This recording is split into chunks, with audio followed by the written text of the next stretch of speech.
we're going to review this week's power rankings. Mini shakeup at the top, and also we're going to get your feedback and answer your questions. And there are my power rankings, Chris. You're quick to point out. Don't blame you. Blame me. That's right. If people don't like them. But folks in Buffalo should have no complaints because the Buffalo Bills have now made it by virtue of their victories over the past 2 weeks over the 49ers and the Steelers all the way to number 2. Whoa. Welcome back to the NFL's, wait for it, upper echelons, Buffalo Bills. Seriously. Well, they're there.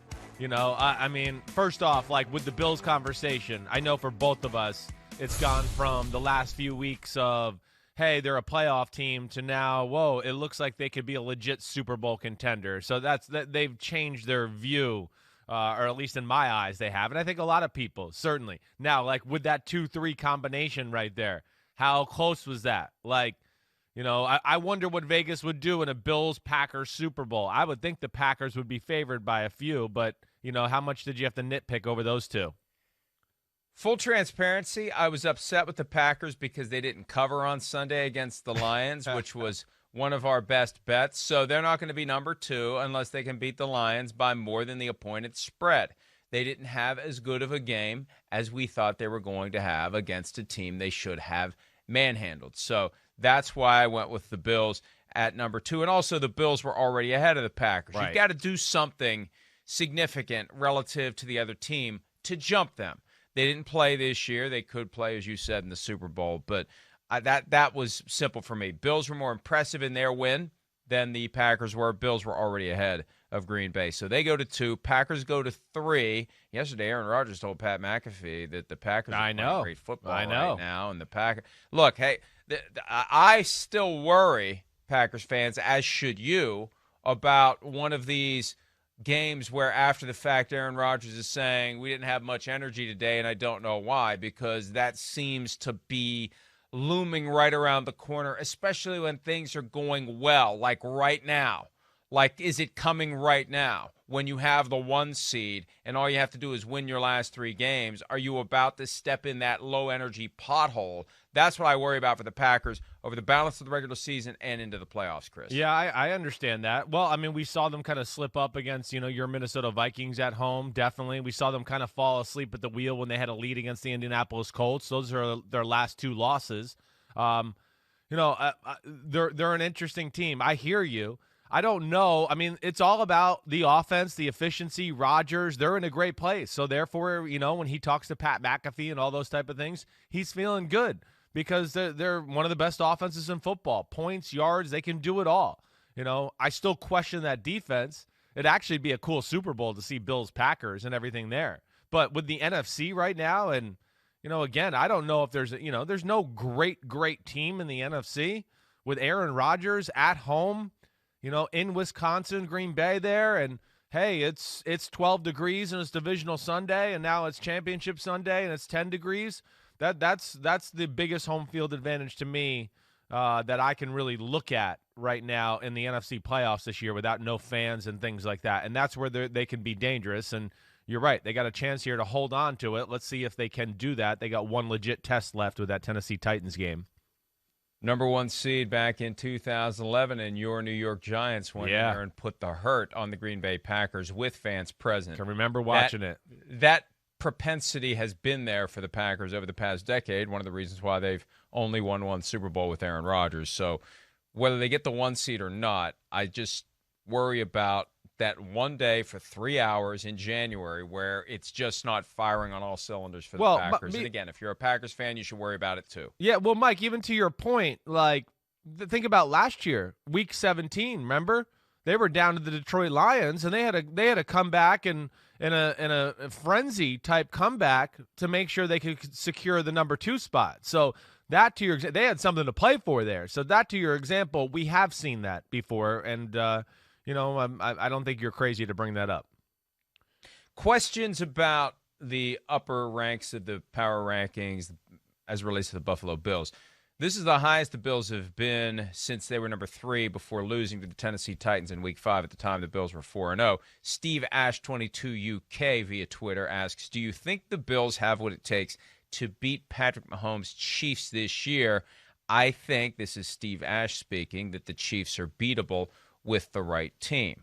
Well, yeah, they are beatable with the right team, but it's also you got to get them in the right spot, because I feel like if the Chiefs see you coming and are fully prepared and ready to go, they are almost impossible to beat, because even if you build a lead, they're going to find a way to come back. Do you think, Chris, that if the Bills and the Chiefs cross paths in the postseason, fully aware of what happened when the two teams got together in the regular season and the Chiefs kind of smothered the Bills, do you think the Bills have a chance to knock them off in January? I do. I do. They would be one of those teams that I think could be scary for the Kansas City Chiefs, right? It's not a great, we know Kansas City's defense. It's just NFL average, probably a little below that.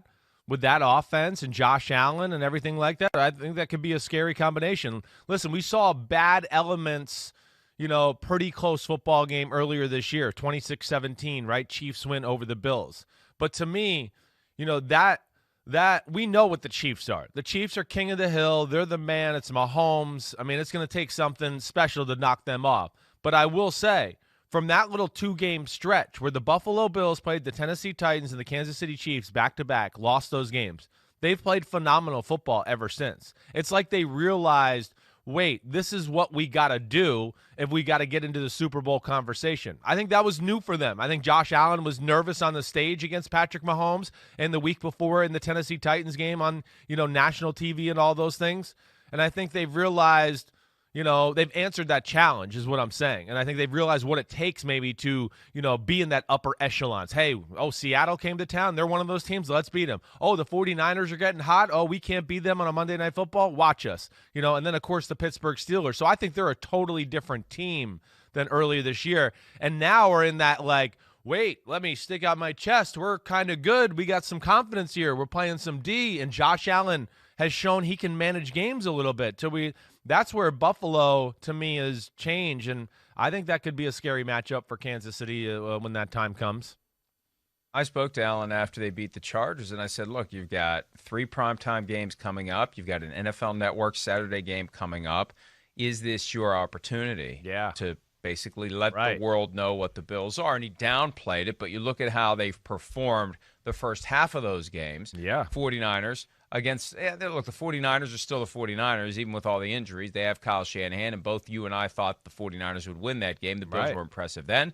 They were impressive against the Steelers. Now they go to Denver, which is not an easy place to go play and win. And then they have the Patriots on what will be the last Monday night game of the year. So this is a great test run for the Bills in big spots where everyone's watching and gets them ready for that wild card game where maybe this time around they don't blow a big lead. They don't come out sluggishly. They just come out and take it.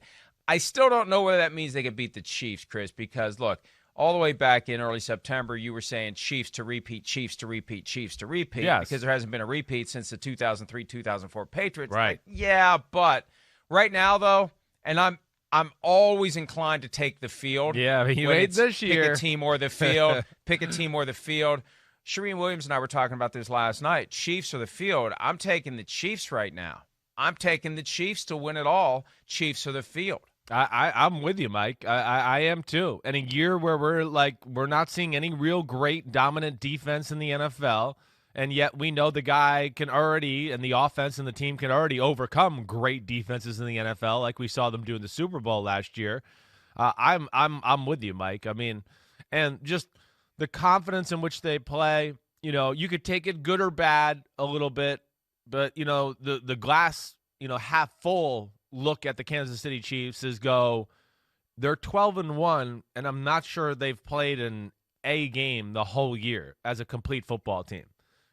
They've had games where special teams and defense are good, and then the offense wasn't great, or the offense is great, and the special teams are good, but the defense falls apart, or the offense just is sloppy and they just get it done when they need to. So that's what's scary too, Mike. I mean, they could be one of those teams that all of a sudden the playoffs come, another level of focus comes, and they bring their level of game to an area we haven't seen, and maybe they just kick the crap out of everybody in the AFC playoffs and end up in the Super Bowl, and who knows what happens there. But I'm with you. I'm taking the Chiefs against the field too.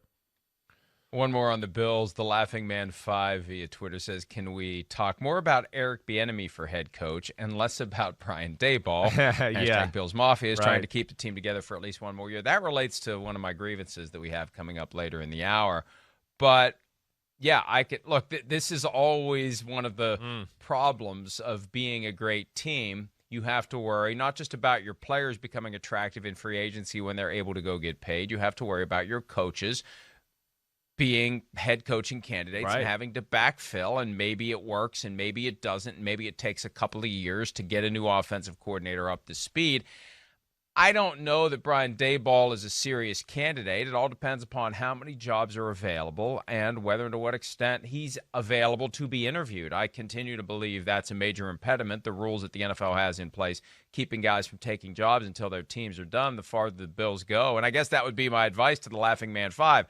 Root for your team to go as far as possible, because that tends to make it harder, not always, but in some cases, to get that job, because there are teams that just want to get their position filled. All things being equal, they'll take the guy who's available. Yeah, no, I mean you're right about that. We've seen it. It kind of hinders the coach that makes that deep playoff run. But I understand our man's fear here, and those two names. That's where it starts. At least for the offensive guys this year, when you just talk about, hey, offensive names, offensive, coordinators who are going to be head coaches, guys that could be quarterback whisperers and understand how to move the ball a lot of different ways. Man, Bieniemy and Daboll are where it's at, and Daboll, of course, I was with him in New England for a little bit. He's got the head coaching mentality. I think he's going to be a perfect fit one day. And then how could you not recognize what he did with Josh Allen? I mean, most people thought he was not fixable, right? And the fact that, hey, one, he sees the talent in him and all that, and the Bills organization did too, but hey, they cleaned him up. They've figured out how to fix his mechanics, make things work, bring out his talent to the utmost ability in which he has. That's worth something too. I mean, Bieniemy and Daboll, to me, I would be really shocked, actually, if both of them don't get a job this year. I really would be. On the other side of the top 5, we've got the Los Angeles Rams. They are at 6, the Seahawks at 8, two teams from that division in the top 10. The odds right now, courtesy of PointsBet, has the Rams minus 200 to win the division, the Seahawks plus 165. What a difference from earlier in this year when it looked like the Seahawks were going to run away with it. Who do you like between those two teams to win the division? I'm settling on the Rams, even though I've been a Seahawks guy the past few years. It sure feels like the Rams have what it takes to win the division. It definitely does. I mean, the Rams seem to be a more complete football team. I guess that's the phrase I would use. Just, more consistent week to week on the offensive side of the ball. And then the defense is special. It's top notch. I mean, there's not really anything you could say negative about that Rams defense. We saw what they did to the Patriots. I know that's not a great offense, but hey, they've already given Russell Wilson issues and a lot of other offenses issues. Yeah, I go with the Rams. I do. You know the big thing with the Rams. I mean, I like the football team 100%. The big thing is they're a little bit of a matchup football team to me in the sense of, when they play that wrong matchup, and okay, like we've talked about 9 zillion times over the last 2 years, where now the McVay trickery, and him screwing your defense over with his little formula of plays there doesn't work. Yeah, I do worry about Jared Goff. That's really the first thing that comes to my mind when you come to the negatives of the Rams when they match up against, the upper teams of football. But I still think they're a better team than Seattle. Yeah, I agree with you right now, and the defense has come along, and with Cam Akers getting better and better every week and the team seeming to build the running game more and more around him, that could be a key. When you look at the factors we always talk about for January football, running game and defense, running game and defense, running game and defense, who's got it better than anyone else in the NFC right now? It's the LA Rams, right. And Rams-Chiefs would not be a bad Super Bowl. Just a couple of days after we were reminded of that Rams-Chiefs game from 2018, when we saw that Ravens-Browns game, the most exciting game since Rams-Chiefs, arguably. We could have Rams-Chiefs again when it's all said and done. Here's a question from NFL fan Matt.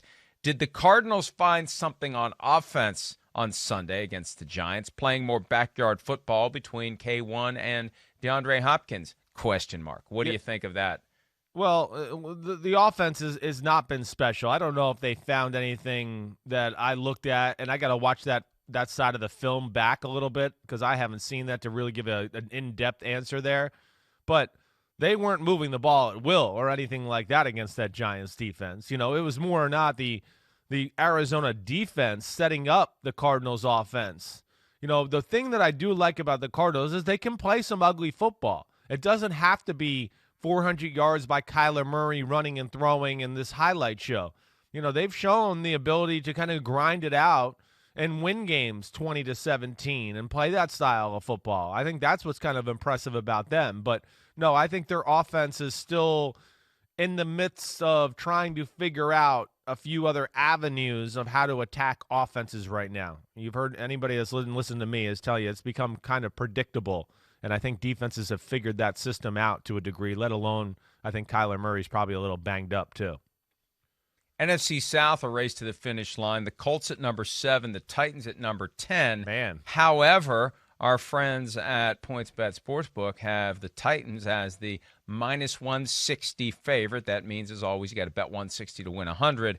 The Colts plus 130, bet 100, win 130. So the Titans favored to win the division. And the upcoming schedules, Tennessee, final 3 weeks, they have the Lions at the Packers at the Texans. The Colts have, final 3 weeks, the Texans at the Steelers and the Jaguars. Both teams big tests when Week 16 rolls around. Who do you lean toward between Tennessee and Indianapolis? Well, I think Tennessee, the football team, better than Indianapolis. There's a lot that I like about Indianapolis Colts, and if they can continue to run the ball like we saw last week a little bit, it might make me think differently of them. But the Titans' offense is elite. There's just no other way to say that, and it's tough to stop. Of course, we know they have an elite running game and offensive line, and then Tannehill and the weapons are sneaky elite and what they do in the pass game. Yeah, it might not be 45 attempts and 400 yards, but it so many weeks it's 18 completions for close to 300 yards, or it's big plays when they strike in the passing game. So I'm a little bit more of a fan of them right now. Plus, I'd like to see the Colts and Phillip Rivers in playoff football first before I give them that ranking over the Titans. I mean, this 6 through 10 area, I don't know how you feel, Mike, but I look at that and go, it almost can change weekly right now. I mean, it really does. It's hard to figure that group of teams out. I don't think they're perfect. They're kind of a work in progress, and they're kind of all over the place as far as week-to-week performances. I always say throw out the first couple of weeks of the season as it relates to whether or not you should freak out about your favorite team or feel all that good about your favorite team, because things change dramatically. However, those games, those outcomes, those final score and what they do in the standings can resonate, because right now the Titans have the advantage over the Colts in the tiebreaker for division record because the Colts lost to the Jaguars in Week 1, Whoa, the only win of the season for the Jacksonville Jaguars. You take that away, number one, the Colts have a 1-game lead, and then number two, they have a push in that tiebreaker. But right now, since they were 1-1 in their head-to-head series, it falls to division record, and the Titans have that advantage by 1 game in the loss column because the Colts lost to the Jaguars, and that could be the thing that keeps the Colts from winning the division. Let's slide a little farther down as we try to figure out the 7th seed in the AFC. Dolphins at the 11th spot in the power rankings. Ravens at 13. For the 7th seed, PointsBet has the odds at Baltimore minus 910. You got to bet $910 to win 100. Overwhelming favorite then are the Ravens to get the 7th seed. Miami plus 200, the Las Vegas Raiders plus 350. I'm surprised the Ravens are that strong of a favorite, considering that right now, technically, they're on the outside looking in. I know, but I think everything has to do with the Dolphins and their schedule, right? I mean, and just the way, and two, quite honestly, with Tua, yes, they've been winning, but to me, it's lessened them a little bit as far as a dangerous football team is concerned. I do, because I still think they're still managing him to a degree. They can't just let him go out and just call any play they want. And I'm not saying that's a negative. That's okay. It's, he's a rookie quarterback. Most of them need to be managed to a degree. But, man, that schedule, to play the Patriots this week, we know what that's going to be. I mean, of course, that's a personal battle. There's a lot of common knowledge between both sides there. And, we know the Patriots are going to have a good game plan and things. But then the week after that, the Raiders, who will have, extra time because they play this Thursday, I think they're a tough matchup for Miami, actually, in a lot of ways. I really do. And then the Buffalo Bills to end it. The Miami, maybe their best scenario is to hope Buffalo has nothing to play for the last week. That might actually help them get in when all's said and done. But if you made me bet money right now, Mike, I don't know about you, I'd take the Ravens too. Interesting dynamics are going to come into play the last week of the season as well. We've seen this before where there's a team with a higher seed that would kind of not be all that upset about losing because they have a better wild card matchup with the lower seed. Right. I think back to Tony Dungy's message, though, from 2006, when being the higher seed, even though they didn't get a bye, gave them home field advantage in the AFC Championship game. You want that higher spot on the playoff tree if you can get it, because you never know when it's going to deliver for you a home game with everything on the line. But this year the argument is it doesn't matter. There's no home field advantage. Well, here's where it matters. You get to stay at home. You don't have to travel. You don't have to add that extra stress and strain on your body and on your mind to go into a potential coronavirus hotspot in January. You get to stay home, and you get to sleep in your bed most of the week, and you're comfortable there. It's although we'll talk about postseason bubbles coming up. Maybe nobody's going to be sleeping in their bed voluntarily by the time it comes around. But I still think there's something to be said for being as high on that ladder as you can be and being at home, even though home field advantage, Chris, this year isn't what it is in any other year. No, I know. I mean, you're right, but I think that's the point. You're exactly right, though. You'd still doesn't matter. Traveling, as we have talked about off air before and things like that, that can still wear you out. The fact of, hey, like just I got to get practice. I got to go home. I got to pack. Okay, I got to be back at the facility to get my, airport screening there and then do that and get on the bus. And all right, now we're in the plane and it's, to the hotel. It can be a whirlwind of a day. Whirlwind. Just throw you all over the world before you settle into your hotel room. So, that's still a real aspect, fans or not. Mike, we're like, and one more advantage too. Let's remember this, because Yeah. we talked about this earlier in the year as it relates to potential coronavirus transmission. You want to be in a home team locker room, not in some crappy, tiny, small, someone's butt is in your face visiting team locker room where there's no way you can keep your distance. And that is the day where if anyone slips through the cracks shedding virus, it may be shed all over you. Yeah, that's right. And I don't know what butt-to-butt transmission's like in a small locker room, so I haven't checked that science out, but I got you. You're right. I mean, you're definitely right, all right? I'm trying to make me funny. I'm sorry, all right? All right. Let me ask you this, though. I'm thinking of Tom Brady's couch again. if you're the Dolphins and you got, Miami, right? All right, so let's just say Pittsburgh loses to the Colts in a few weeks, right? Now Buffalo's the number 2 seed. Right, and they get to that last week of the year, if they have a chance to where it's play and maybe knock the Dolphins out or rest up and get ready for the wild card game, and then you have to see maybe the Dolphins the next week too, which one would you do there? I just think that this year, I want to play to win.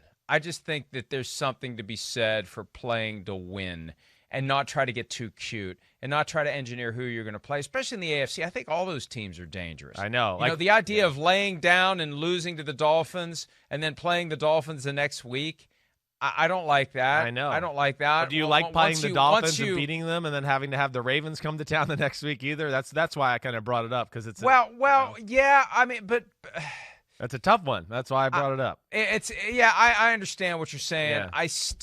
I ultimately want to have confidence in my team. I agree. And we'll take on anyone. I think that mindset is more valuable than the strategic effort to try to get a better matchup. Although, as you say all the time, it's a matchup-driven league, and maybe you can succeed right into a matchup that is going to get you knocked out. I think that that suit of mental armor that is, we will take on anyone and we will beat anyone, I think that's where the value is going into this playoffs, especially because at some point you're going to cross paths with the Kansas City Chiefs. You don't want to have anything other than this air of we'll take on anyone, Right. because at some point we may have to take on the best team in the league. Yeah, I agree with you there, and I'm with you too. I mean, play football. Try to be at your best. And if it gets to that Week 17 matchup, if you want to take your guys out in the fourth quarter or whatever, I mean, you always have that option to do that type of stuff. But I would probably take your route too. If I had to play the Dolphins like that. It is Brian Flores. He knows Brian Daboll a little bit. All those, I'd probably try to knock them out. I don't want to have to play them a third time and deal with that. We'll take our chances with the Ravens coming into town. I'm more of that line of thinking as well. Last but still least, the NFC East. Washington at 17, Eagles at 20, Giants down to 22 after losing at home to the Cardinals, and then there are the Cowboys in the nobody cares range of the power rankings at number 27. Steve Kornacki has that path that he put together this weekend for the path to the NFC East Championship. Washington currently with the best chance of winning it all, 71%. Giants at 17, Eagles at 11, Cowboys at 1%. Question from PFTPM Posse, the guy who runs that account, is a Cowboys fan. Do you factor got flexed out of prime time / national time slots into your power rankings? Not expressly. It's just part of the broader nobody cares about the Cowboys formula right now. And frankly, we went through this earlier this week when we started to talk about the outcome of the Cowboys-Bengals game. And all due respect to Jerry Jones, who's going to do his best to sell his team and has been great over the last 30-plus years at selling his team. Currently, Chris, nobody cares. No, you're right. I could care less, as well. I mean, that was the least interesting game on the TV last week. It really was. Cowboys-Bengals. I mean, I just couldn't have cared less about it, really. So they are, America's team maybe, but not this year necessarily. And Mike, I don't know. I mean, I'm going to be really interested to see what goes on in that NFC East. I really am. I mean, the when you just look at that graphic, and Nicole, if you could throw that up again, the Steve Kornacki special there. I mean, there's like still a part of me that I look at it and just go, man, Washington could lose to the Seahawks this week. We know that. Washington can lose to anybody. They can. We know they're offensively challenged. And, I mean, what if Jalen Hurts and them beat the Cardinals this week, even though maybe not likely? They certainly could beat the Cowboys next week. I mean, you really could be looking at a showdown between the Eagles and Washington for the NFC East when all's said and done there. And that would be phenomenal. But, I mean, I would not be shocked. I just think the Giants' schedule might be too much to overcome with the Browns and Ravens. And I just look at that matchup, and that could be for something there in Week 17. That's what I'm rooting for. I am rooting for Washington, Philly, Week 17, NBC primetime. Now that the Browns lost, and it's going to be a very long shot for the Steelers and the Browns game to come down to Week 17 for the AFC North, unless the Steelers somehow lose to the Bengals on Monday Night Football this week. Right. Washington, Philadelphia looks like the game. And frankly, if it's not Washington, Philadelphia, I got to look around at the Week 17 schedule some more. There may not be a playoff play-in game. Usually we can count on one. And I think one year there wasn't one, and we just didn't have a primetime game. I think Week you're 17. right. Remember that? That was just a couple of years ago. If yeah. there isn't one, they just don't do it. Yeah. All right. The Cowboys in this week's Nobody Cares game play the 49ers, who are at 21. Before we wrap this segment, I want to pose these questions to you. It's a combo from the Bat 8022 and What the Frick, Man. If you're running the 49ers, do you move on from Jimmy Garoppolo, and if so, under what circumstance? And then also part two from What the Frick, Man. What veteran quarterback do you target if you're the 49ers this offseason? All right. Well, I can't say that I've totally dove into this subject to quite figure out all the particulars there. I think start with part one. Do you keep one. Jimmy G or not? Pass, fail, yes, no. Well, okay. I would say it can't be that way. You got to have a plan first to know, okay, we have a chance to get this guy or that guy, right? So they got to have you're not going to me, you don't get rid of Jimmy G. First part of my plan, I want a guy who can show up and play every week. It's not too much to ask in the NFL. Most starting quarterbacks who are operating under major contracts find a way to show up and play every week. And I understand if you can't physically walk You can't play.